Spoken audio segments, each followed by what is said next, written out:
Volta Galpa Portugal incluía 58 equipas, das quais apenas 47 alinharam à partida na sexta-feira passada. Esta foi a quinta prova pontuável para o Campeonato Nacional de Rallys e contou também para o europeu da modalidade com o coeficiente 10. Joaquim Santos e Carlos Magalhães, em Toyota Celica GT4, venceram 3 das 6 especiais de classificação da primeira etapa, disputadas nos troços de asfalto da zona de Sintra. Nas restantes 3 classificativas, Carlos Bica e Fernando Prata, num Lancia de alta integral e 16 válvulas, foram os mais rápidos. No final da primeira etapa, Bica e Santos lideravam o rally exatamente com o mesmo tempo. Fernando Pérez e Ricardo Caldeira, num Ford Sierra Cosworth 4x4, foram terceiros na etapa inaugural e líderes da classificação referente ao agrupamento de produção, tendo sido os mais rápidos do grupo em 4 das 6 especiais de Sintra. Esta primeira etapa da volta foi pontuável para o troféu Renault Galp de Rallys. Bento Amaral e Mário Feio foram os melhores dentre os concorrentes a esta competição.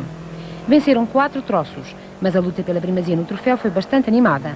A vantagem de Bento Amaral depois da primeira ronda era de apenas 11 segundos sobre a dupla Américo Antunes, Filipe Fernandes.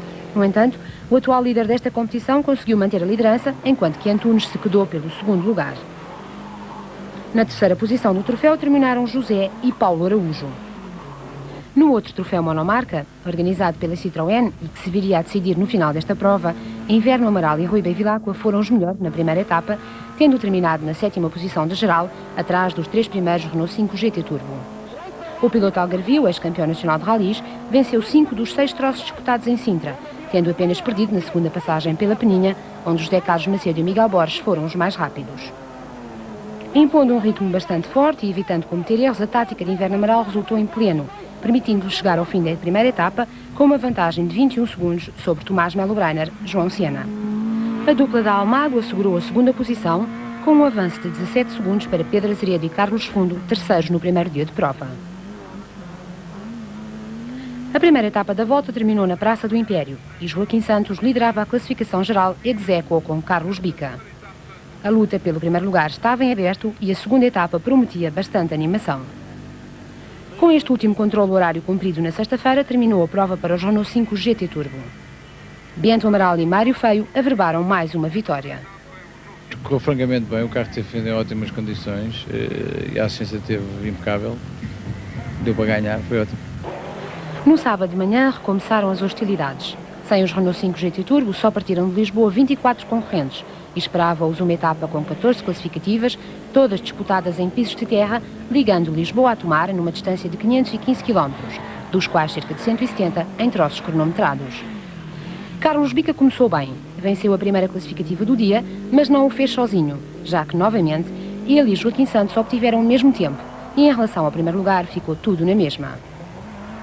Mas ainda durante a primeira secção desta segunda etapa, o piloto do Toyota viria a conseguir distanciar-se 6 segundos do Bica, mercê dos bons tempos obtidos na segunda passagem por Canha e nas 2 que cumpriu em Cortiçadas, onde Santos estabeleceu novos recordes para estas classificativas. Fernando Pérez, apesar da pouca experiência que tem em troços de terra, conseguiu impor-se e comandava o agrupamento de produção. Seguia-o de perto Carlos Carvalho. O piloto do Mitsubishi Galant VR4 estava a apenas 25 segundos de Pérez e tinha sido o mais rápido nos 3 primeiros troços da manhã, perdendo apenas na segunda passagem por Cortiçadas.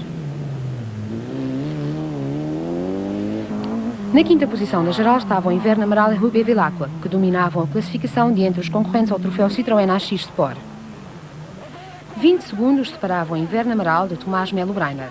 Os 2 pilotos alternaram entre si os melhores tempos nas 4 classificativas da manhã, mas a vantagem continuou a pertencer ao piloto algarvio. Cada um deles venceu um dos troços, curiosamente o primeiro de todos para Inverno Amaral e o último para Tomás Melo Breiner. Nas outras 2 classificativas, os 2 pilotos obtiveram exatamente a mesma cronometragem.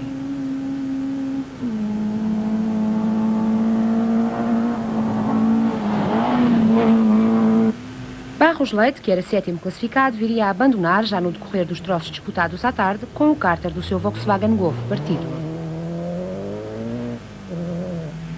Pedro Azeredo e Carlos Fundo eram ainda terceiros do troféu Citroën AX e ocupavam a 8ª posição da tabela classificativa.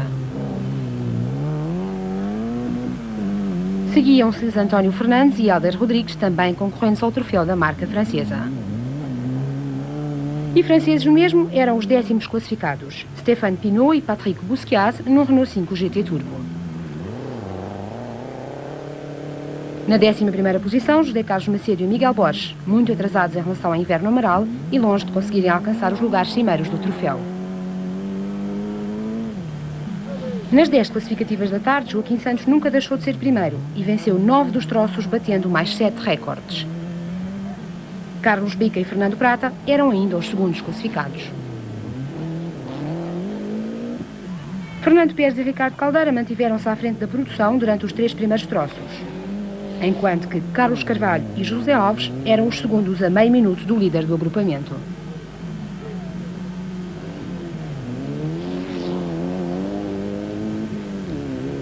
Inverno Amaral também continuava confortavelmente a liderar o troféu Citroën AX. A meio da etapa, a vantagem para Tomás Melo Greiner era de 1 minuto e 5 segundos.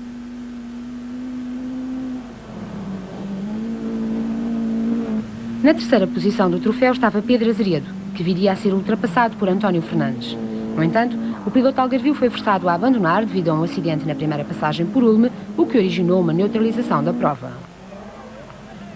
Em relação à liderança do rally, não houve nenhuma alteração. Joaquim Santos e Carlos Magalhães continuavam a imprimir um bom andamento e a primeira posição estava assegurada. Assim, a luta que se esperava para esta segunda etapa saiu gorada. Carlos Bica mantinha-se no segundo posto e ou esperava um erro do seu adversário ou, como se veio a provar, atacaria na derradeira etapa. No agrupamento de produção é que houve uma mudança. Fernando Pérez sofreu um ligeiro despiste e, como o Sierra ficou preso num morro, o piloto perdeu 10 minutos e entregou o comando do grupo a Carlos Carvalho, que passou a liderar com uma vantagem superior a 9 minutos sobre Paulo Monteiro.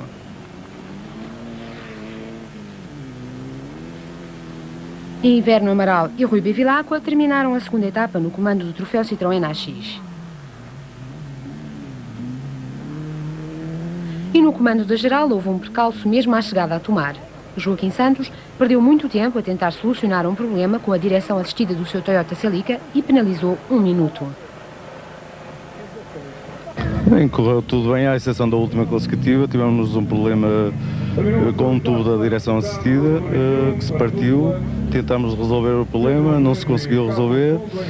Tentou-se tirar novamente o tubo para ver se amanhã de manhã recolocávamos o tubo devidamente soldado. Só que acabamos por penalizar aqui 1 minuto à chegada, o que não é nada agradável, uma vez que andamos todo dia a tentar arranjar alguns segundos e de um momento para o outro perdemos 1 minuto. Depois da penalização sofrida no sábado, Joaquim Santos partiu para a última etapa com apenas 49 segundos de vantagem sobre Carlos Bica. Assim, as probabilidades do atual campeão nacional em relação à possibilidade de atingir mais uma vitória começavam a tomar forma, e Bica foi o mais rápido logo na primeira classificativa de domingo. Embora Joaquim Santos ainda se mantivesse no comando até à primeira passagem pela Amoreira, Carlos Bica acabaria por conseguir arrebatar-lhe a liderança do rally. Mais tarde, no primeiro troço da última secção, Santos abandonou com o correio da distribuição do Toyota partida e tudo ficou mais fácil para o piloto da Duriforte. Carlos Carvalho e José Alves eram os primeiros da produção e terceiros da geral, mas um acidente numa ligação entre os dois troços obrigou-os a abandonar, entregando à dupla Monteiro-Brandão, num lance integral a 16 válvulas, o comando do agrupamento. Mas Paulo Monteiro não se manteria nesta posição por muito tempo, já que Fernando Pérez e Ricardo Caldeira recuperavam várias posições e na quarta classificativa desta última etapa já eram novamente os líderes do grupo. A dupla do Ford Sierra conseguiu mesmo subir 3 lugares na classificação geral e alcançar o 7º posto. Também para os AX, a última etapa reservava alterações. Inverno Amaral, que liderou o troféu até ao final da penúltima secção, foi forçado a abandonar com a direção do seu Citroën partida, entregando o comando a Tomás Melo Greiner. Com esta alteração, José Carlos Macedo ascendeu ao 2º posto do troféu e 3º da geral, depois de ter conseguido ultrapassar Pedro Azeredo na tabela classificativa. Quando estavam cumpridas 27 provas especiais de classificação, faltando apenas disputar 6 troços para o final do rally, Carlos Bica e Fernando Prata lideravam a 40ª edição da Volta Galpa Portugal. No segundo lugar, Tomás Melo Greiner e João Sena, num Citroën AX Sport. Esta equipa era a primeira dentre as que concorriam para o troféu da marca e a distância que a separava de Carlos Bica era superior a 20 minutos. José Carlos Macedo e Miguel Borges eram terceiros da geral e segundos do troféu, mas viriam a ser ultrapassados por Pedro Azeredo e Carlos Fundo.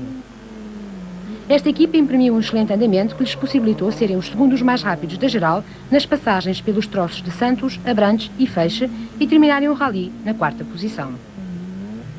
Também Fernando Pérez encetou uma magnífica recuperação. Venceu 5 dos 7 troços da última secção e ultrapassou os Citroën que seguiam à sua frente, destronando quer Pedro Azeredo, quer José Carlos Macedo e alcançando o 3º lugar da classificação geral.